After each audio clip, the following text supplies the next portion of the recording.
जिचे पिढे बाळ, जिचे पिढे बाळ प्राणतेचा विखळ, ऐसा माथेचा स्वभाव, सूत्र दोरी एक जीव, सुखाची विश्रांती, सुखाची विश्रांती उमटे मातेची या चित्ती, ऐसा माथेचा स्वभाव, सूत्र दोरी एक जीव, तुका म्हणे संत, तुका म्हणे संत, तुम्ही बहु कृपावंत, ऐसा माथेचा स्वभाव, सूत्र दोरी. आज या कवडे देशमुख परिवारामध्ये होत असणारी ही कीर्तनाची सेवा स्वर्गीय कुसुम रावसाहेब कवडे देशमुख ह्या मायमाऊलीच्या वर्षश्रद्धाच्या निमित्तानं आजची ही कीर्तनाची सेवा होते. कीर्तनाच्या सेवेसाठी घेतलेला अभंग, ज्यांचा प्रपंच निकृष्ट आहे पण परमार्थ उत्कृष्ट आहे, ज्यांच्या चुलीच्या वरती इतभर गवत आहे, ज्यांच्या घराची भिंत पडलेली आहे, ज्यांच्या घराच्या कौलारू गेलेले आहेत, ज्यांच्या पत्नीच्या अंगावरती फाटलेली एकच साडी आहे, अशा तुकोबांचा प्रपंच निकृष्ट आहे. पण जगाचा बाप तुकोबाला न्यायला येतो, हा तुकोबांचा परमार्थ. रिद्धी सिद्धी आणि मोक्ष ज्या तुकोबारायाच्या दारात पाणी भरतात, अशा तुकोबारायाच्या पवित्र अशा गाथेमधला 4 चरणाचा साधा सोपा सर्वांच्या पाठांतरातला, संतांच्या मातृत्वाकडे जाण्यासाठी आईच्या संतांच्या दातृत्वाकडे जाण्यासाठी आईच्या मातृत्वाचा दाखला देणारा अभंग. विठ्ठल विठ्ठल विठाल विठाल जय विठ्ठल राम विठ्ठल विठ्ठल. अभंगाच्या चिंतनाकडे जाण्यापूर्वी अल्पसा परिहार तो असा आहे. खऱ्या अर्थानं 1 वर्षापूर्वी आपल्या नश्वर देहाचा त्याग करून ही मायमाऊली तुमच्या आमच्यातून निघून गेली. आज 1 वर्षानंतर वर्षश्राद्धाचा विधी या माऊलीचा झालेला आहे. पिंडदानाचा विधी संपन्न झालेला आहे. हरी कीर्तनासाठी तुम्ही आम्ही एकत्र जमलेलो आहे. खऱ्या अर्थानं जन्माला येणारी माणसं निघून जातात, पण जाता जाता असंख्य आठवणी तुमच्या आमच्या जीवनात देऊन जातात. आणि म्हणून आज हा एका मायमाऊलीचा हरिकीर्तन सोहळा या ठिकाणी संपन्न होतोय.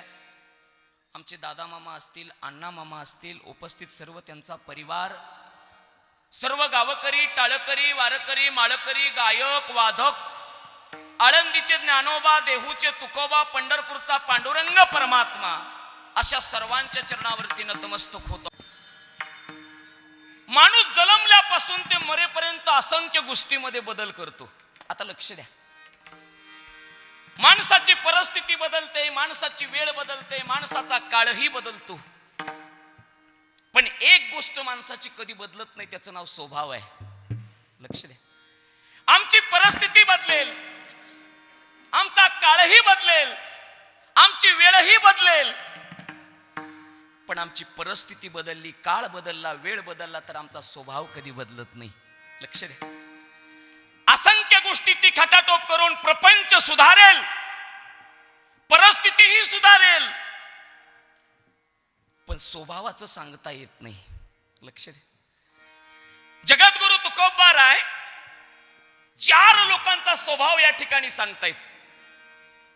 पहिला स्वभाव सज्जनाचा आहे, दुसरा स्वभाव दुर्जनाचा आहे, तिसरा स्वभाव मूर्खाचा आहे आणि चौथा स्वभाव माथेचा आहे. विठ्ठल विठ्ठल विठ्ठल विठ्ठल विठ्ठल विठ्ठल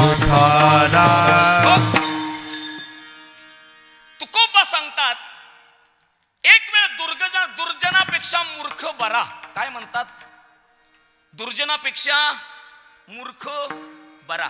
का मूर्ख बरा? कारण मूर्ख स्वतःचं नुकसान करतो, पण दुर्जन मात्र इतरांचं नुकसान करत. लक्ष द्या माझ्याकडं. मूर्ख स्वतःचं नुकसान करेल, पण दुर्जन मात्र इतरांचं नुकसान करतो. आणि म्हणून जगद्गुरु तुकोबारा या दुर्जनाला विंचवाची नांगी म्हणतात. तुका म्हणे विंचवाची नांगी, तैसा दुर्जन सर्वांगी. ऐका, तुकोबारा सांगतात, ज्याप्रमाणे विंचवाची नांगी असते त्याप्रमाणे दुर्जन असतो. तक्षकाय विष दंते, मक्षकाय विष शिरे, वृच्छकाय विष पुंछे, दुर्जनाय विष सर्वांगी. लक्ष द्या. ज्याप्रमाणे सापाच्या दातात विष आहे, ज्याप्रमाणे माशीच्या डोक्यात विष आहे, ज्याप्रमाणे विंचवाच्या नांगीत विष आहे, त्याचप्रमाणे दुर्जनाच्या सर्वांगात विष आहे. लक्ष द्या. दुर्जनापेक्षा साप सुद्धा बरा आहे. काय बोललो मी? दुर्जनापेक्षा साप सुद्धा बरा, दुर्जनापेक्षा चावणारी माशी सुद्धा बरी, आणि दुर्जनापेक्षा विंचू सुद्धा परवडतो, पण दुर्जन परवडत नाही. विठ्ठल विठ्ठल विठ्ठल विठ्ठल विठ्ठल विठ्ठल विठ्ठल. मग सज्जनाचा स्वभाव आणि दुर्जनाचा स्वभाव तुकोबा मांडतायत. काय सज्जनाचा स्वभाव आहे आणि काय दुर्जनाचा स्वभाव आहे? परोपकार करणाऱ्यावरतीही अपकार करतो दुर्जन, आणि अपकार करणाऱ्यावरतीही अपकार करतो दुर्जन. लक्ष द्या. पण संतांचं तसं नाही हो. संत उपकारावरती पण परोपकार करतात आणि अपकारावरती सुद्धा परोपकारच करतात. जगाच्या कल्याणा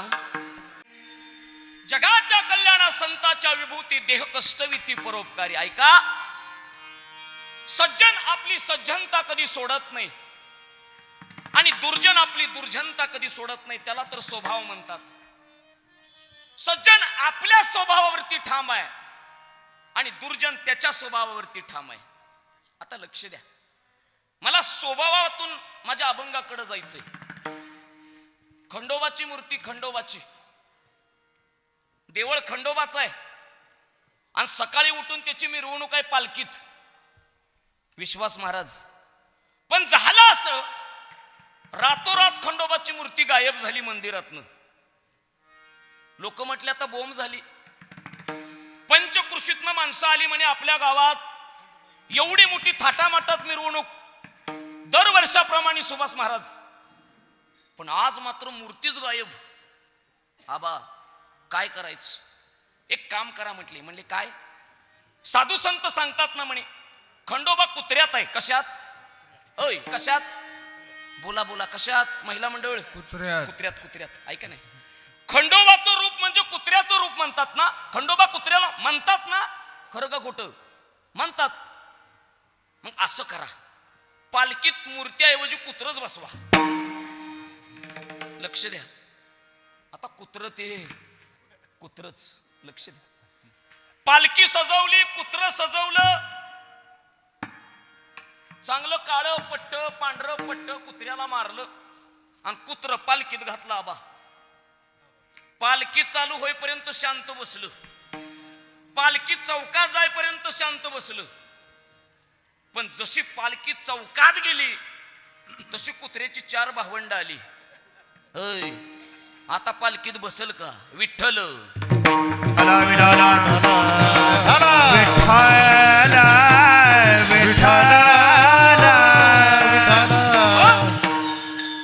दुर्जनाचा स्वभाव आहे. त्याला पालखीत बसवा किंवा डोक्यावर बसवा, दुर्जन तो दुर्जनच आहे. त्याचा स्वभाव तो कधी बदलत नाही. लक्ष द्या. साधू संतांनी कितीही प्रयत्न करू द्या, तुका म्हणे स्वभाव धर्म. तुकोबा सांगतात स्वभाव हा धर्मच आहे, तो कधी बदलत नाही. पण सज्जनानं स्वतःचा स्वभाव कधी सोडला नाही बरं का. 10 वर्षाचे होते माझे ज्ञानोबा. सिद्ध बेटावरती झोपडी होती माऊलींची. विठ्ठल पंत आणि रुक्मिणी माता आई बाप लक्ष द्या. सकाळी उठले माझे ज्ञानोबा, वय वर्ष 10. आळंदीच्या किनाऱ्यावरती इंद्रायणी नदीच्या पाण्याला गेले पाणी प्यायला. विसोबा खेचरानं पाहिलं, तळपायाच्या आग मस्तकाला गेली. ए ज्ञान्या, इंद्रायणी पाठवायला आलास का रे? ज्ञानोबा माऊलीच्या कंबरट्यात लात मारली. हो लक्ष द्या, मी सज्जन आणि दुर्जन सांगतोय. खाली पडले, पायाला लागलं, रडू लागले. विसोबा काका माफ करा, पण मारू नका, परत नाही येणार. रडत रडत आईकडे गेले. सिद्ध बेठावरती झोपले माझ्या विठ्ठल पंत आणि रुक्मिणी मातेच. 10 वर्षाचे ज्ञानोबा. ए आई, मारलं ग मला. शब्द ऐकला. आई आई असते हो. पळत आली. ए ज्ञाना, रक्त तरी तुझ्या पायातनं, कुणी मारलं बाळा? माय, विसोबा काकानं कंबरट्यात लात मारली ग माय. का मारलं रे? काका म्हणतात, संन्यासाची पोरं इंद्रायणी पाठवायला कशाला आली? शब्द ऐकला. आईच्या अंतकरणाला शब्द लागला. विठ्ठल पंताला सांगते रुक्मिणी माता, धनी जावा पैठणला, आपल्यासाठी न्याय मागा. बावडे करा हो. ज्या ज्ञानोबा माऊलीची ओवी वाचून आज आमचं सगळं चाललंय ना, त्या माऊलीची ओवी लिहायला माऊलीला किती कष्ट करावं लागलं सांगतो ऐका. पैठणकराच्या समोर उभा राहिले विठ्ठल पंत. सगळं धर्मपीठ बसलेलं आहे. देवा, आमच्या वाट्याला आलेलं दुःख आमच्या लेकराच्या वाट्याला देऊ नका हो. तुम्ही म्हणता ना आम्ही पाप केलं, द्या शिक्षा आम्हाला. विठ्ठल पंत, तुमची शिक्षा एकच आहे, देहांत प्रायश्चित्त. पत्र घेतलं हातात, पैठणकरांचं धर्मपीठाची सही, शिक्का उमठवला. हातामध्ये घेतलेलं पत्र विठ्ठल पंत घेऊन आळंदीला सिद्ध बेठाकडे आले. रुक्मिणी मातेनं पाहिलं लांबून आलेला पती. हातामध्ये पाण्याचा तांब्या घेतला, पळत गेली. झाला का हो न्याय? रुक्मिणी, झाला न्याय. काय केला हो न्याय? रुक्मिणी, देहांत प्रायश्चित्त घ्यायला लावलंय मला. हातामधला पाण्याचा तांब्या खाली पडला, रडायला लागली रुक्मिणी माता. देहांत प्रायश्चित्त फक्त तुम्ही एकट्यानं घ्यायचं नाही. जर समाजाला वाटत असेल हे पाप आहे, तर 9 महिने 9 दिवस मी पोटात वाढवलंय. लक्ष द्या. रात्र संपून गेली मायबाप, दुसरा दिवस उजळला. रुक्मिणी माता म्हणते विठ्ठल पंताला, धनी आतापर्यंत आपल्या लेकराला जगू दिलं नाही समाजानं, पण आज मात्र शेवटची गुळपोळी करून घालेल माझ्या लेकराला. घरामधलं पीठ काढलं, पुरणपोळ्याचा स्वयंपाक केला. हो जेवायला बसले. 12 वर्षाचा निवृत्ती दादा, 10 वर्षाचे ज्ञानोबा, 8 वर्षाचा सोपाना, 6 वर्षाची मुक्ताबाई. आईनं ताट वाढलं, पहिला घास मोडला आणि मुक्ताबाईच्या तोंडात घातला. मुक्ते, उद्या आई असेल नसेल. रडणारी ती माऊली निवृत्ती दादानं पाहिली, हात हातात घेतला. ए आई, का रडते ग आई? निवृत्ती, आता तुम्ही मोठे झाला, तुम्हाला स्वतःला जगता आलं पाहिजे. निवृत्ती, पोळ्याचा स्वयंपाक झालेला आहे. आई रोज वाढायची तशी वाढत नव्हती. आज मात्र आई स्वतः हाताने घास भरवायची 4 लेकराला. दिवस मावळला, सगळं सिद्ध बेट झोपी गेलो आणि विठ्ठल पंत आणि रुक्मिणी माता देहांत प्रायश्चित्त घ्यायला निघाले. बापाचं काळीजय मामा. निवृत्ती दादाच्या डोक्यावरून हात फिरवला आणि विठ्ठलपंत उंबरट्याच्या बाहेर निघाले, पण आईचं काळीज मात्र जायला तयार नाही. 6 वर्षाची मुक्ताबाई काखेला घेतली हो, डोक्यावरून हात फिरवला आणि शेवटचं दर्शन ज्ञानोबाचं घेतलं आणि आईबाप देहांत घेतलेलं पत्र निवृत्ती दादा वाचू लागला. वाचता वाचता डोळ्यातून अश्रू वाहू लागले. ज्ञानोबाने विचारलं, दादा का रडता दादा? ज्ञानोबा, आपले आई बाबा हे माई गेली बाबा गेले, माई गेली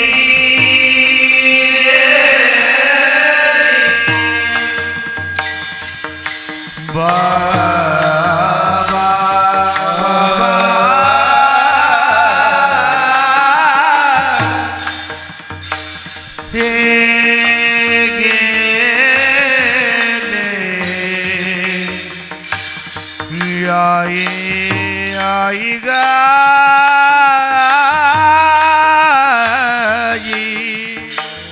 6 वर्षाची मुक्ताबाई जागी झाली. आई दिसना, बाबा दिसना, पण रडणारा निवृत्ती दादा मुक्ताबाईनं पाहिला. ए दादा का रडता? मुक्ताबाई, आपले आई बाबा देवाच्या घरी गेले. मुक्ताबाई,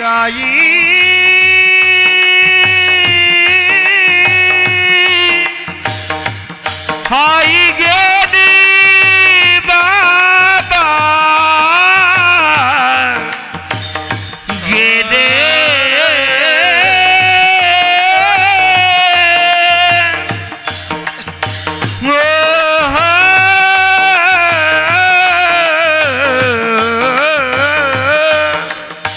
मुक्ताबाई रडायला लागली.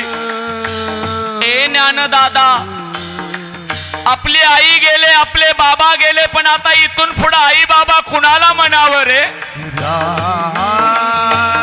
10 वर्षाचे ज्ञानोबा मुक्ताबाईच्या जवळ आले.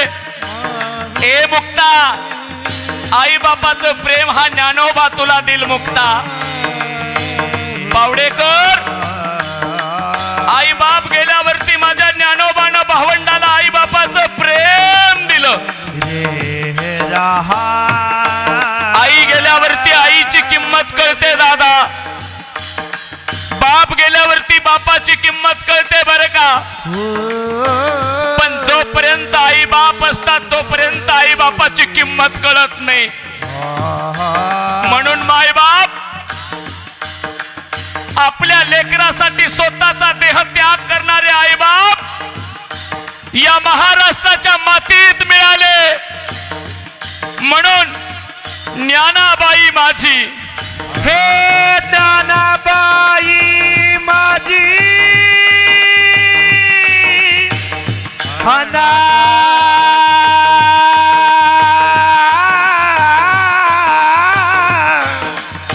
अनाथाची माये माये माये रे माये हो माये माया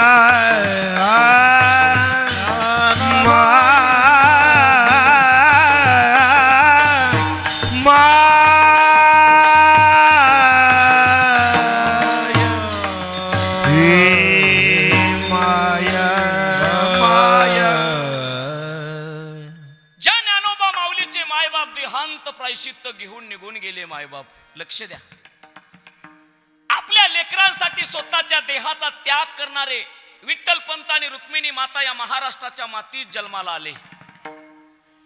जगद्गुरु तुकोबारायांना प्रश्न कुणीतरी विचारला, ओ तुकोबाराय, तुम्ही असंख्य वेळा साधू संतांचं दातृत्व सांगता आम्हाला, पण तुकोबा, संताच्या दातृत्वाकडे जाण्यासाठी कधीतरी आईच्या मातृत्वाचा दाखला द्यायचं झालं तर कुठला दाखला द्यायचाल? तुकोबारायानं डोळ्याच्या समोर ज्ञानोबा माऊलीचे आईबाप ठेवले. ज्या ज्ञानोबा माऊलीसाठी स्वतःच्या देहाचा त्याग करणारे विठ्ठलपंत आणि रुक्मिणी माता ठेवले. आणि मग तुकोबा सांगतात, यदा कदाचित जर तुम्हाला संताचं दातृत्व समजून घ्यायचं असेल तर आईच्या मातृत्वाचा दाखला घ्यावा लागेल. काय दाखला आहे? प्राणतीयेचा विखळ, ऐसा माथेचा स्वभाव, सूत्र दोरीक जीव. ऐका, अभंगाच्या पहिल्या चरणामध्ये जगद्गुरु तुकोबाराया या संताच्या दातृत्वाकडे जाण्यासाठी आईच्या मातृत्वाचं उदाहरण देत आहेत. आता लक्ष द्या. तुकोबा सांगतात, ज्याप्रमाणे रस्त्यानं पळणारं एखादं लहान मूल असतं आबा, इतकं धावतं इतकं धावतं इतकं धावतं, धावता धावता त्याचा पाय घसरतो आणि ते मूल खाली पडतं. पडतं लेकरू, लागतं त्याच्या पायाला, रक्त वाहतं त्याच्या पायातून, पण यातना मात्र आईच्या अंतकरणाला होतात. जिचे पिढे बाळ, प्राण तियेचा विखळ, ऐसा माथेचा स्वभाव, सूत्र दोरी एक जीव. तुकोबा सांगतात, काय माईचा स्वभाव आहे हो. ज्याप्रमाणे दिसायला दोन दोऱ्या दिसतात, दोन दोऱ्या दोन असतात, दोन दिसतात दोन, पण ज्या वेळेस दोन्ही दोऱ्या एकात गुंपल्या जातात, दिसायला दोन असतात पण असायला मात्र एकच असते. लेकरू आणि बाळ दिसायला वेगळं दिसतं पण जीव मात्र एकच असतो. विठ्ठल विठाला विठाला विठाला विठाला विठाला विठाला. तुकोबा सांगतात, लेकराला होणाऱ्या यातना ह्या आईला होत असतात मायबाप. एखाद्या आईचं उदाहरण घ्या, किती प्रेम करते आई आपल्यावरती. 60 वर्षाची माय असू दे नाहीतर 70 वर्षाची, तेवढंच प्रेम आपल्यावरती केवढं करते, जेवढं आपण लहान होतो तेवढंच. आईच्या प्रेमात कधी बदल होत नाही आणि म्हणून आईचा स्वभाव तुकोबा सांगतात. लक्ष द्या, नाही बदल होत आईच्या स्वभावात कधी. आईच्या चित्तामध्ये सदैव लेकराचं हित दडलेलं असतं. लेकुराचे हित वाहे माऊलीचे चित्त, आयुष्या कळवळ्यांच्या जाती करही लाभावेन प्रीती. तुकोबा सांगतात, आईच्या चित्तामध्ये सदैव लेकराचं हित दडलेलं आहे, लाभावेन प्रीती. तुकोबा सांगतात, लक्ष द्या माझ्याकडं. जगाच्या पाठीवरती प्रेम करणाऱ्या माणसाची संख्या कमी नाही हो आजकाल. प्रत्येक जण प्रेम करतो, प्रत्येक जण. पण प्रेमाचे 2 प्रकार आहेत, लाभाविन आणि लाभासहित. ज्या प्रेमामध्ये स्वार्थच नाही तो प्रेम लाभाविन, आणि ज्या प्रेमामध्ये सगळा स्वार्थ आहे ते लाभासहित. विठ्ठल विठाला विठाला विठाला विठाला विठाला. तुकोबा सांगतात, आई आणि संत सोडले तर लाभाविन प्रेम करणारी माणसं या जगात कुठंच नाही ती महाराज. आम्ही देवावरती प्रेम करतो, देवावरती. पण देवावरती प्रेम करताना सुद्धा आमच्या अंतकरणामध्ये एकच इच्छा असते की भगवंत आम्हाला काहीतरी देईल. लक्ष द्या, आम्ही देवाकडं मागतो, देवाकडं. लक्ष द्या, आम्ही देवाला मागत नाही पण देवाचं मागतो. काय बोललो वाक्य मी आबा? आम्ही देवाला मागत नाही पण देवाचं मागतो. थोडं सोपं करू का? लक्ष द्या, ऐका ऐका ऐका ऐका. महाभारतामध्ये कौरव आणि पांडवाचं युद्ध काही दिवसावरती आलं. आता लक्ष द्या, देवाचं आणि देवाला याच्यात फरक आहे. देवाला मागायला गेलं तर लाभाविन प्रीती, आणि देवाचं मागायला गेलं तर लाभासहित प्रीती. महाभारतामध्ये युद्ध चालू होणार आहे, कौरव आणि पांडवाच. भगवान परमात्मा मात्र निवांत झोपलेला आहे, त्याला काळजी नाही कुठल्या गोष्टीची. लक्ष द्या, दुर्योधनाला वाटलं देवाला काहीतरी मागावं. दुर्योधन भगवान परमात्मेच्या, भगवान श्रीकृष्णाच्या उशापाशी येऊन बसला, डोक्यापाशी. अर्जुनाला वाटलं देवाकडे जावं, आणि अर्जुन कुठं बसला? पायापाशी. आता लक्ष द्या, हे सगळं तुम्हाला माहित आहे. का सांगतो? देवाचं वेगळं आणि देवाला वेगळं. आता लक्ष द्या, काही वेळाने भगवान परमात्म्याला जाग आली, डोळे उघडले देवानं, आणि डोळे उघडल्यावरती जो पायापाशी बसला होता तो देवाला आधी दिसला. अर्जुन. देवानं विचारलं, अर्जुना कशासाठी आलास? दुर्योधनाला राग आला. ए देवा, अरे मी त्याच्या आधी आलो आणि तू अर्जुनाला विचारतोस? देव म्हणतात, दुर्योधना, भगवंताकडून जर काय प्राप्त करायचं असेल तर देवाच्या डोक्यापाशी नाही, देवाच्या पायापाशी बसता आलं पाहिजे. लक्ष द्या, प्रश्न केला, का कशासाठी आला दुर्योधना? देवा, तुला माहित आहे काही दिवसावरती युद्ध येऊन ठेपलेलं आहे, काहीतरी मागायला आलोय. देव म्हणतात, दुर्योधना ऐक, एका बाजूला माझं सगळं सैन्य आहे आणि एका बाजूला मी आहे, ते पण निशस्त्र. ऐ, वेळ पडली तर 4 हिताच्या गोष्टी सांगेल. दुर्योधन म्हणतोय, तुझ्या हिताच्या गोष्टी ऐकायला मी काय येडा आहे का?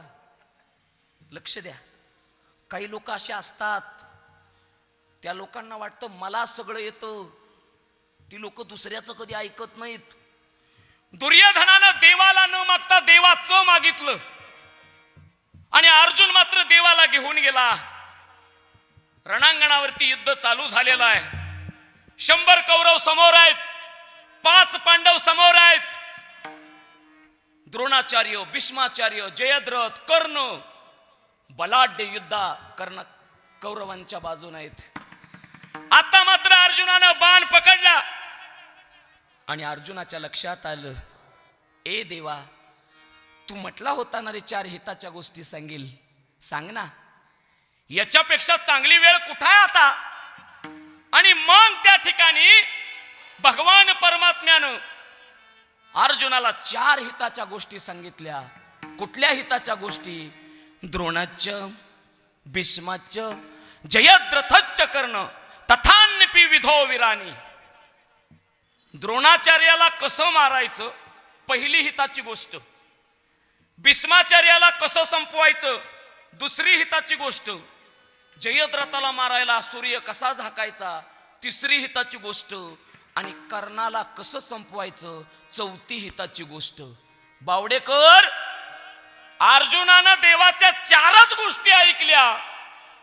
100 होते, एकही जिवंत राहिला नाही, आणि 5 होते, त्यातला एकही दगावला नाही. विठ्ठल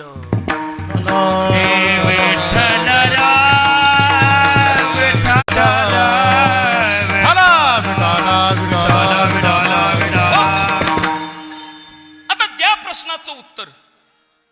अर्जुनानं देवाला मागितलं का देवाचं? ऐ, कुणाचं? देवाला. जी माणसं देवाला मागतात ती माणसं देवाचा दास होतात, आणि जी माणसं देवाचं मागतात ती माणसं परमा प्रपंचाचा दास होतात. विठ्ठल विठाला विठाला विठाला हे विठाला विठाला विठाला. जी माणसं देवाचं मागतात ती माणसं देवाची होतात, देवाला मागतात ती देवाची होतात, आणि जी माणसं देवाचं मागतात ती माणसं प्रपंचाची होतात. आणि खरं सांगू का, प्रपंच मोठा करणारी माणसं देवाला कधी आवडतच नाहीत. देवाला आवडतील तर परमार्थ मोठा करणारी माणसं. बावडेकर, प्रपंच मोठा करणारी माणसं जर देवाला आवडत असती तर आजही टाटा, बिर्ला, अंबानीच्या पालख्या निघल्या असत्या. जगद्गुरु तुकोबाची पालखी कधीच निघाली नसती. विठ्ठल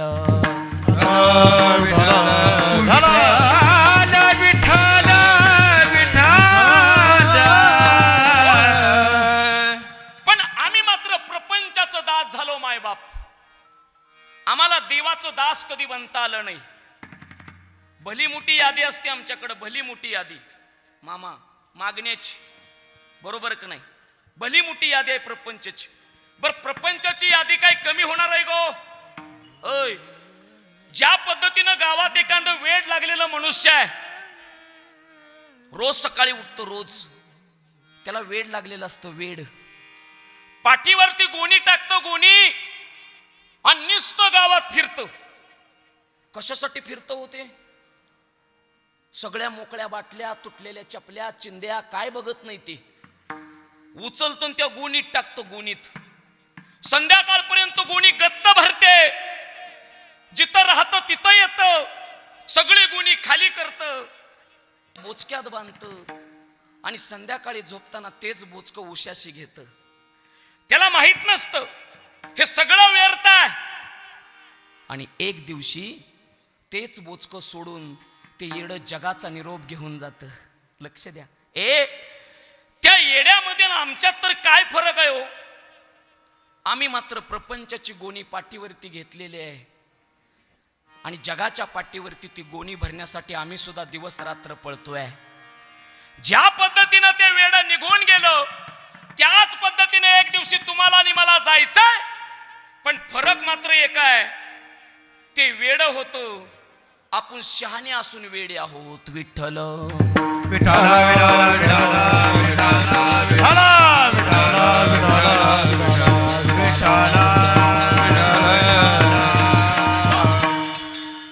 तुकोबा सांगतात, जिथं लाभाविन प्रीती आहे तिथं निस्वार्थ भावना आहे, आणि जिथं लाभासहित प्रीती आहे तिथं मात्र स्वार्थ आहे. भगवंतावरती प्रेम करताना कसं केलं पाहिजे हो? भगवंतावरती प्रेम करताना प्रपंचातून नाही तर परमार्थातून प्रेम करता आलं पाहिजे. कसं? संकल्पावी माया संसाराची, संकल्पावी माया संसाराची, संकल्पावी माया संसाराची, संकल्पावी माया. देविले भक्ती आवडती देवा, संकल्पावी माया संसाराची. भगवंताला कुठली भक्ती आवडते हो? कशाची? प्रपंचावरती जेवढी आपण माया करतो ना, तेवढी माया जर देवावरती गेली तर कदाचित आपल्याला मोक्ष मिळू शकतो. 62 लाखाच्या गाडीचा हप्ता फेडतो आम्ही. किती लाखाच्या? बोला किती महिला मंडळ? 62 लाखाच्या गाडीचा हप्ता फेडता फेडता गाडी कधी आळंदीला जात नाही, गाडी आमची कधी देहूला जात नाही, गाडी आमची पंढरपूरला जात नाही, गाडी आमची जाते फक्त कुठं तरी हॉटेल भाग्यश्रीला. यावंच लागतंय. बरोबर आहे का? ते इन्स्टा ओपन केलं तर ते हॉटेल भाग्यश्री आणि ते सुका पाटीलच दिसतंय आजकाल. लक्ष द्या. 62 लाखाचे हप्ता फेडतो गाडीचा, पण गाडी परमार्थाकडे कधी येत नाही. पण एक दिवस असा येईल महाराज, त्या 62 लाखाच्या गाडीतलं एक सीट मागायला स्वतःच्या नातूच्या पाया पडावं लागेल. इतकं प्रेम आहे महाराज आमचं त्या प्रपंचावरती.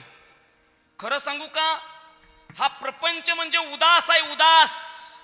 ज्या पद्धतीनं एखादा उदास पडलेला दगड असतो, दगड, त्या दगडावरती कुणी नारळ फोडलं आणि कुणी डोकं फोडलं तर त्याला काय होत? लक्ष द्या. जसा दगड असतो, दगड, दगडावरती नारळ फोडा किंवा डोकं फोडा, त्याला फरक. थोडं सोपं करून सांगू का अजून? लक्ष द्या. एक जणानं अजगर पाळला. अजगर. काय पाळलं मामा? अजगर. अजगर कळतं ना? अजगर. अजगर बारका अजगर होतं. त्यानं अजगर पाळलं. रोज अजगराला दूध पाजायचं, रोज. बरं, आता ते अजगर आहे, जसं दूध पिल तसं ते लट्ट्याच्या लट्ट्या व्हायला लागलो. कोण? बोला कोण? अजगर. आता अजगर मोठं झालं, इतकं मोठं झालं, इतकं मोठं झालं, 6-7 महिने निघून गेले महाराज. आणि अजगर मात्र त्या ठिकाणी खाणं पिणं सोडून दिलं. कुणी? अजगराने.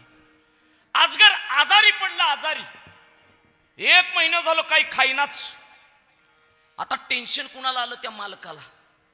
त्यानं आपलं अजगर पोत्यात भरलं मामा आणि फॅमिली डॉक्टर कडे नेलं. कोण? अजगर.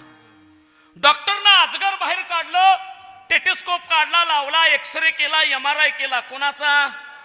अजगराचा. डॉक्टर म्हणले एक काम करा. म्हणे काय करा? लवकरात लवकर अजगर पोत्यात भरान गाडीत ठेवा. ठेवलं भाऊ.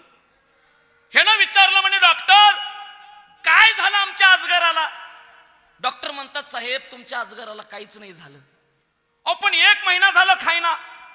डॉक्टर म्हणतात माझं ऐका, जेवढ्या लवकर अजगर जंगलात सोडता येईल तेवढ्या लवकर सोडा.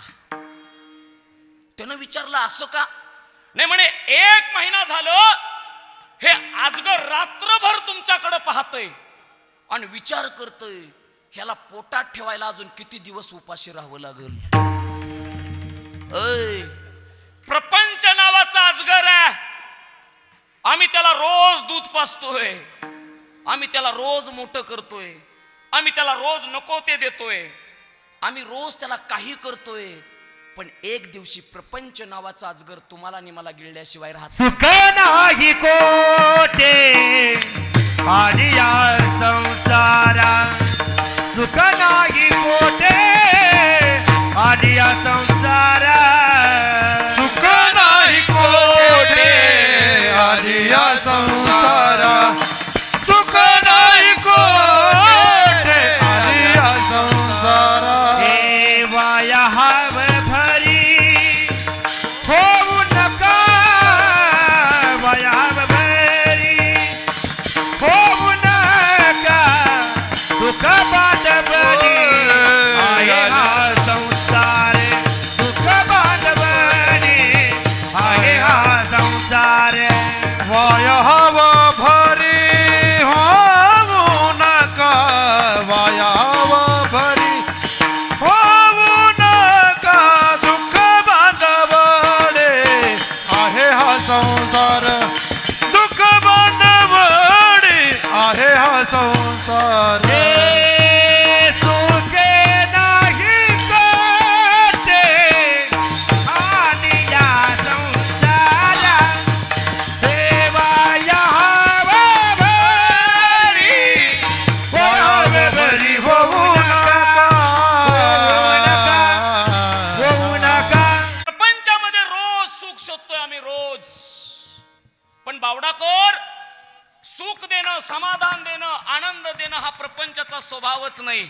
लक्ष द्या, जर प्रपंचामध्ये सुख पाहिजे असेल, प्रपंचामध्ये समाधान पाहिजे असेल, प्रपंचामध्ये आनंद पाहिजे असेल, तर प्रपंच तुम्हाला या 3 गोष्टी कधी देत नाही, कारण त्याचा स्वभावच नाही. स्वभाव फक्त कुणाचा असेल तर भगवंताचा आहे. लक्ष द्या, आम्हाला मात्र प्रपंचामध्ये सुख पाहिजे असेल तर देव आपला करता आला पाहिजे, पण देव आपला करण्यापूर्वी संत आपले करता आले पाहिजेत, वैष्णव आपले करता आले पाहिजेत. लक्ष द्या, आणि आमचं मुळात झालं असं की आम्हाला दुर्जन बी कळत नाही, आम्हाला सज्जन बी कळत नाही. लक्ष द्या, दुर्जनाचा स्वभाव, सज्जनाचा स्वभाव आम्हाला ओळखता येत नाही. कुणाला म्हणावं वैष्णव? वैष्णवाचे 4 प्रकार आहेत: आदमादम वैष्णव, आधम वैष्णव, मध्यम वैष्णव आणि उत्तम वैष्णव. विठ्ठल विठाला विठाला हरा विठाला विठाला विठाला विठाला विठाला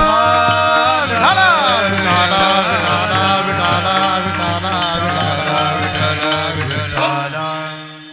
आदमादम वैष्णव आवडीनं देवाचं नाव कधी घेणार नाही. लक्ष द्या माझ्याकडं. कुणाला म्हणायचं आदमादम वैष्णव? देवाचं नाव घेईल पण आवडीनं कधी घेणार नाही, घेतलं तर सवडीनं घेईल. लक्ष द्या, देव करायचा पण आवडीनं नाही करायचा. कसा करायचा? सवडीनं. आदमादम वैष्णव. लक्ष द्या. दुसरा प्रकार अधम वैष्णव, देवाचं चिंतन करतो ते पण कसं तरी करायचं. लक्ष द्या. तिसरा वैष्णव मध्यम वैष्णव, स्वतः तर देवाचं चिंतन करेलच पण त्याच्या सानिध्यात आलेला जीव सुद्धा देवाचं चिंतन करतो. मध्यम वैष्णव.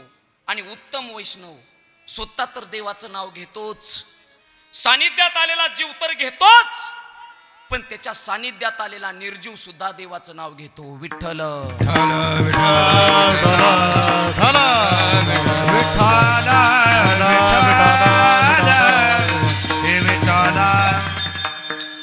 पण प्रपंचातून ना आम्हाला आधम बनता आलं, ना आम्हाला मध्यम बनता आलं, ना आम्हाला उत्तम बनता आलं. आम्ही मात्र प्रपंचाकडे सुखाची आशा करत गेलो. जगद्गुरु तुकोबा सांगतात, भल्या माणसा, जर सुखाची विश्रांती पाहिजे असेल तर सुखाची विश्रांती दोनच लोक देऊ शकतात. एक म्हणजे संत आणि दुसरी म्हणजे आई. अभंगाचं हो, तिसरं हो, चरण.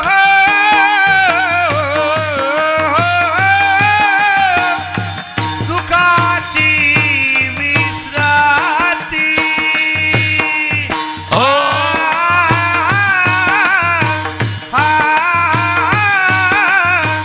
सुखाची विश्रांती.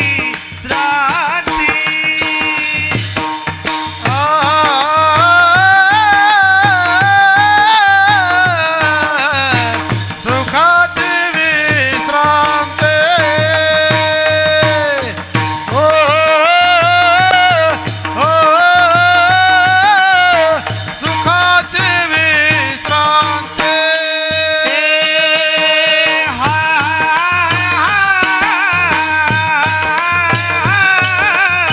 सुखाची विश्रांती.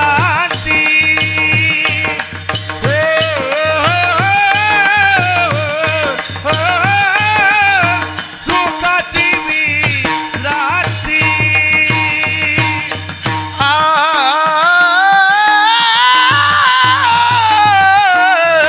सुखाची विश्रांती. हो, हो, सुखाची विश्रांती. सुखाची विश्रांती उमटे मातेची या चित्ती. सुखाची विश्रांती उमटे मातेची या चित्ती. सुखाची विश्रांती उमटे मातेची या चित्ती. सुखाची विश्रांती उमटे मातेची या चित्ती.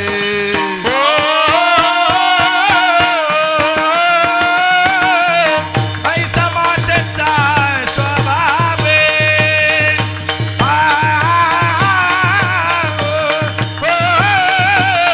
ऐसा मातेचा स्वभाव.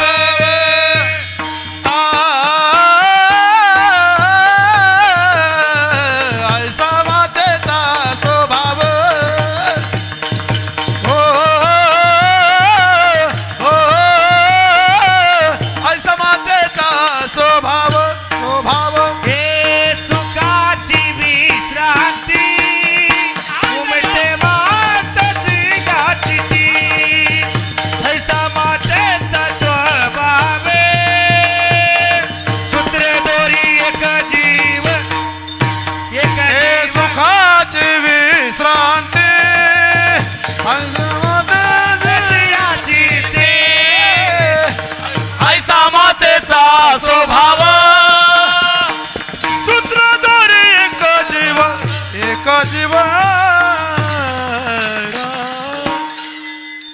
सुखाची विश्रांती उमठे मातेची या चित्ती. ऐसा माथेचा स्वभाव.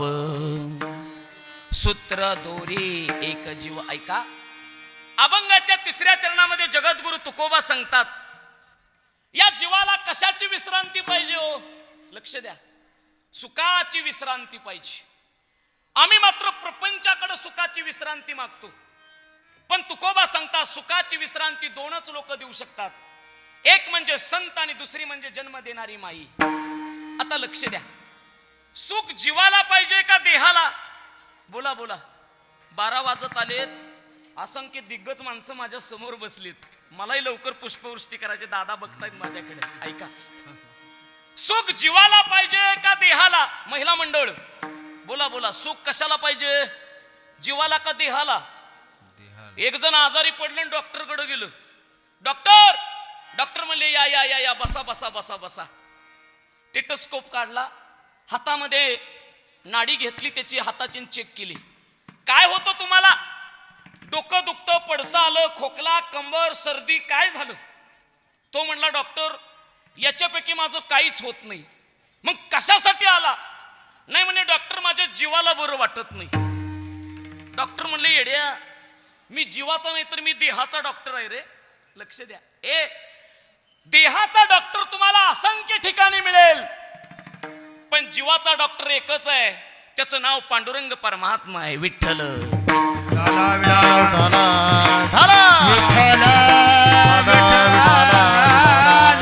विठाला विठाला सुखाची विश्रांती उमटे मातेची या चित्ती, आईसा मातेचा स्वभाव, सूत्र दोरी एक जीव. लक्ष द्या, तुकोबा सांगतात, जर सुखाची विश्रांती घ्यायची असेल तर फक्त आईच्या चित्तामध्ये सुख आहे. लक्ष द्या, आईच्या चित्तात सुख आहे. आणि आईच्या चित्तातलं सुख तुम्हाला कळालं पाहिजे. कसं सुख असतं आईच्या चित्तामध्ये? 6 वर्षाचं लेकरू आहे, 6 वर्षाचं. किती वर्षाचं महिला मंडळ? 6 वर्षाचं लेकरू. आता सुखाची विश्रांती सांगतो आणि मी थांबतो. लक्ष द्या, 6 वर्षाचं लेकरू, रोज आईनं झोपेतून उठवावं त्याला, रोज स्वतःच्या बोटानं त्याचं दात घासावं, रोज त्याला आंघोळ घालावी, रोज त्याचं गन पावडर करावं, त्याला कपडे घालावी, रोज कडेवरती घ्यावं आणि त्या लेकराला शाळेत सोडावं. किती वर्षाचं लेकरू? 6 वर्षाचं. रोज आईनं लेकराला शाळेत सोडावं. पण एक दिवशी मात्र त्या लेकराची आई जगाचा निरोप घेऊन निघून गेली. रोज आईनं उठावं, लेकराला उठवावं, शाळेत सोडावं, पण आज मात्र झोपेतून उठवणारी आई मात्र जगाचा निरोप निघून गेली. सकाळ झाली, पोरगा आज मात्र झोपेतून उठलंच नाही. रोज आई उठवायला येते हो, वाट बघतं, म्युझिक लावतो, रोज रोज वाट बघायचं लेकरू. आजही वाट बघायला लागलं, पण आई आली नाही. बाहेर मात्र कोणीतरी रडल्याचा आवाज ऐकला आणि लेकरू घराच्या बाहेर आलं. भिंतीला टेकवलेली आई पाहिली, भिंतीला टेकवलेली आई पाहिली. रडणारा बाप पाहिला, रडणारी काकी पाहिली, रडणारी आंटी पाहिली, रडणारी चुलती पाहिली आणि लेकरू रडायला लागलं. रडणाऱ्या बापाच्या मिठीत गेलेलं लेकरू बाबाला सांगू लागलं, ओ बाबा, रोज आईनं यावं, उठवावं झोपेतून रोज, पण आज मात्र आई आली नाही हो उठवायला. रडणाऱ्या बापानं आईकडे बोट केलं, सांगितलं, ए पोरा, आता इथून पुढे तुझी आई तुला कधीच झोपेतून उठवायला येणार नाही. 6 वर्षाचं लेकरू, त्याला कळत नव्हतं. आता मात्र आईला उचललं, आंघोळीला नेलं बरं का. पोरग म्हणतं, ऐका रे, रोज आई मला आंघोळ घालते, आज तुम्ही मला आंघोळ, रोज आई मला आंघोळ घालते, पण आज मात्र तुम्ही माझ्या आईला आंघोळ का घालता? आईला साडी नेसवली, सौभाग्याचं लेणं कपाळाला लावलं. पोरग म्हणतं, रोज आई येते माझ्याकडं, स्वतःच्या बोटानं दात घासते, माझं आंघोळ घालते मला रोज आई, पण आज मात्र तुम्ही माझ्या आईचा मेकअप का करता रे? आईला उचललं, दाही मोकळून रडायला लागलं. रोज उठावं आईनं, मला काकला घ्यावं, रोज खांद्यावरती घ्यावं, शाळेत सोडावं, पण आज मात्र माझ्या आईला का उचलता रे? रडणारं लेकरू प्रश्न करतं, उत्तर कुणाकडे नव्हतं. मायबाप सुखाची विश्रांती सांगतोय. 2 वर्ष निघून गेली हो, 7-8 वर्षाचं लेकरू झालं. बापानं दुसरं लग्न केलं बरं का. सावत्र आई प्रेम करायची लेकरावरती कुठपर्यंत? जोपर्यंत तिला लेकरू नव्हतं तिथपर्यंत. ज्या दिवशी जन्म देणारी निघून जाते ना, त्या दिवशी सावत्र आली तरी तेवढं प्रेम कधी करत नाही बरं का. सुखाची विश्रांती. एक दिवशी इस्त्री पेटवली, इस्त्री, आणि सावत्र आईनं प्रश्न केला, पोरा, माझ्या साडीला इस्त्री कर. पोरग म्हणतं, माय, हवं तर घरातली झालोट करतो ग, हवं तर तुझी कपडे धुतो, पण मला इस्त्री करायला लावू नको आई. का रे? 3 टायमाला खायला लागतं ना रे तुझ्या पोटाला. आई मेली, तू का नाही मेला? शब्द ऐकला, डोळ्यातनं पाणी वाहू लागलं. पोराला वाकवलं आणि गरम इस्त्री पोराच्या पाठीवरती ठेवली. जशी इस्त्री पाठीवरती पडली, यात्रेचा कल्लोळ उठला. मायबाप रडायला लागलं. रडता रडता आईला शोधू लागलं. कपाटावरचा आईचा फोटो घेतला, छातीशी धरला आणि आईला मोठ्यानं हाक मारू लागलं, आई, ए आई. आईला हाक मारताय लेकरू मार्ग माय बाप. ये ना माझे आई ग, ये ना माझे आई ग, ये ना माझे आई ग, ये ना माझे आई ग. ये ना माझे आई ग, ये ना माझे आई ग, ये ना माझे आई ग, ये ना माझे आई ग. चुकलं तुझं बाळ आई, रडते धाई धाई ग, रडते धाई धाई ग. ये ना माझे आई ग, ये ना माझे आई ग, ये ना माझे आई ग, ये ना माझे आई ग.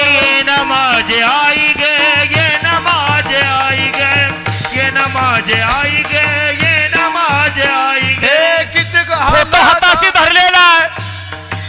हा टाळ, वा वा, कवटाळलेला फोटो आहे मायबाप. डोळ्यातनं पाणी वाहत आहे, पाठीच्या यातना सहन होत नाहीत, पण त्या आईला हाक मारताय, ए आई, अगं किती हाल झाले माझे, मला सोसवत नाही ग आई. किती हाल झाले आता सांगू मी कुणाला, सांगू मी कुणाला आता, सांगू मी कुणाला, किती हाल झाले माझे, सांगू मी कुणाला, सांगू मी कुणाला, आई सांगू मी कुणाला. हे सावली निघून गेली, पडलं मी उन्हाला, हे पडलं ग उन्हाला, आई पडलं ग उन्हाला. वासरलं सोडून कुठं निघून गेली गाई ग, निघून गेली गाई ग. ये ना माझे आई ग, ये ना माझे आई ग, ये ना माझे आई ग, ये ना माझे आई ग, ये ना माझे आई ग. आई ग, आई ग, आई ग. आईला हाक मारू लागलं, पण आई मात्र आज येणार नव्हती. बावडेकर, ज्या दिवशी जन्म देणारी आई, आधार देणारा बाप निघून जातो ना, त्या दिवशी मात्र सुखाची विश्रांती संपलेली असते. नाही कोण देऊ शकत सुखाची विश्रांती आम्हाला. आणि आज एका माऊलीचा सोहळा करण्यासाठी तुम्ही आम्ही एकत्र आलेलो आहे. लक्ष द्या. हा. काय असते हो आई, जोपर्यंत असते तोपर्यंत कळत नाही, आणि ज्या दिवशी निघून जाते त्या दिवशी मात्र आठवल्याशिवाय राहत नाही. अण्णा मामा, दादा मामा, आला असेल तुमच्या डोळ्यात पाणी, रडल्या असतील आमच्या कल्पनाताई, वंदनाताई, का नाही रडावं? जन्म देणारी आई निघून गेल्यावरती म्हणावं लागत नाही डोळ्यातनं पाणी वहा. आई असते तोपर्यंत आई समजली पाहिजे. आणि म्हणून मायबाप, आईचं प्रेम, आईची माया ही कळाली पाहिजे. आज ज्यांच्या कीर्तनासाठी उपस्थित आहे ते आमचं सगळं कवडे देशमुख परिवार. कधी कधी माणसावरती वेळ येते, पण महाराज वेळेवरती मात करता आली पाहिजे. संकटावरती मात केलेला परिवार, समाजाची सेवा करणारा परिवार. आज कुठेही जावा, बावड्यातल्या पंचकृषीतून जर काही घडलं तर पहिल्यांदा आमचे दादा मामा पुढे असतात. देवा, टाळ्या वाजवा एकदा त्यांच्यासाठी. फार मोठी सेवा असते महाराज, समाजाची सेवा करता आली पाहिजे. आणि साधू संतांनी आम्हाला ती सेवा शिकवली. समाजाची सेवा करता करता संताची सेवा, आई वडिलाची सेवा करता आली पाहिजे. एकदा सगळ्यांनी मिळून देवाचं भजन करूया. विठोबा रखुमा जिचे पिढे बाळ, जिचे पिढे बाळ, प्राणतेचा विखळ, ऐसा माथेचा स्वभाव, सूत्र दोरी कजीव, सुखाची विश्रांती, उमठे मातेची या चित्ती, ऐसा माथेचा स्वभाव, सूत्र दोरी एक जीव. ऐका, आज या मायमाऊलीच्या वर्षश्रद्धाच्या निमित्तानं होणारी ही कीर्तनाची सेवा, 1 वर्षापूर्वी नश्वर देहाचा त्याग केला आणि 1 वर्षानंतर आज त्या माईची आठवण तुम्हाला येते. मी पहिल्यांदा आभार मानतो या कवडे परिवाराने या ठिकाणी मला कीर्तनासाठी बोलवलं. माझ्या समोर असंख्य समाजसेवेमधली लोक या ठिकाणी उपस्थित आहेत. सर्वांचं मी परिवाराच्या वतीने या ठिकाणी आभार मानतो. कीर्तनाची सेवा करताना, चिंतन करताना अभंग घेतलेला आहे तुकोबांचा. तुकोबा सांगतात, मातृत्व पाहण्यासाठी, ममत्व पाहण्यासाठी, दातृत्व पाहण्यासाठी, वडिलाचं पितृत्व पाहण्यासाठी, भावाचं बंधुत्व पाहण्यासाठी आम्हाला सुरुवातीला कुठं ना कुठं तरी परिभाषा कळाली पाहिजे. आणि म्हणून मायबाप आज या परिवाराला ती परिभाषा कळाली. फार मोठं या ठिकाणी तो सोहळा या ठिकाणी या परिवाराने संपन्न केलेला आहे, आयोजन केलेलं आहे. मी त्या परिवाराचा आभार मानतो. सेवा करत असताना अतिशय गोड साथ तुम्ही सर्वांनी दिलेली आहे. एकदा या सर्वांसाठी टाळ्या वाजवा, वाजवा टाळ्या. ऐका, गोड पकवाज वादन, हार्मोनियम वादन आमच्या मामांनी केलेलं आहे. आमचे भीमा दादा, तुकाराम दादा गोड गायन केलेलं आहे. उपस्थित सर्व परिवार, सर्व पंचकृषीतले साधू मंडळी, टाळकरी, विनयकरी सर्वांचा आभार मानतो. आणि खऱ्या अर्थानं जाता जाता एक गोष्ट सांगतो की बाबा हो, आयुष्यामध्ये प्रपंचावरती जेवढं प्रेम करता तेवढं प्रेम परमार्थावरती करा. प्रपंच तुम्हाला काय दिल मी सांगू शकत नाही, पण परमार्थ तुम्हाला मोक्ष दिल याची गॅरंटी माझ्याकडे आहे. कारण साधू संतांनी सांगितलं, जोपर्यंत परमार्थ कळत नाही तोपर्यंत नश्वर देहाची किंमत तुम्हा आम्हाला कळू शकत नाही. आणि म्हणून मायबाप परत एकदा देवाकडे मागणं मागतो, कृपा करा, दया करा. या मायमाऊलीनं आपला नश्वर देह संपवला. आज पिंडदानाचा विधी झालेला आहे. या माऊलीला या ठिकाणी मोक्षाची प्राप्ती करून द्या, मोक्ष द्या, एवढं मागणं देवाकडे मागतो. साऊंड सिस्टीमवाले आमचे टिंकू दादा तुमचं हे आभार मानतो. आणि झालेली सेवा पांडुरंग परमात्म्याच्या चरणावरती ज्ञानेश्वर माऊली दानराज मावली ज्ञानेश्वर माऊली. या कवडे परिवारावरती आतोनात प्रेम करणारे, या तालुक्यातून सर्व पोचलेले सर्वजण, सामाजिक कार्यातून उपस्थित असणारे सर्वजण, अतिथी वर्ग, एवढा चांगला सुंदर परिवार आहे. आज खऱ्या अर्थानं आजची ही गर्दी आम्हाला सांगून जाते. या गर्दीमध्ये असंख्य असे समाजाची सेवा करणारे लोक बसलेत. आणि समाजाची सेवा करणारे असंख्य लोक जर एकत्र यायची असतील तर त्याच्यासाठी कृतज्ञ असणारा परिवार लागतो. आणि म्हणून आमचे दादा मामा असतील, अण्णा मामा असतील, आणि त्यांची समाजाची सेवा असेल, त्यांच्या प्रेमापोटी उपस्थित असणारा हा सर्व समुदाय या ठिकाणी माझ्या समोर आहे. म्हणून मी परत एकदा भगवंताकडे मागणं मागतो आणि झालेली सेवा देवाच्या चरणावरती ठेवतो.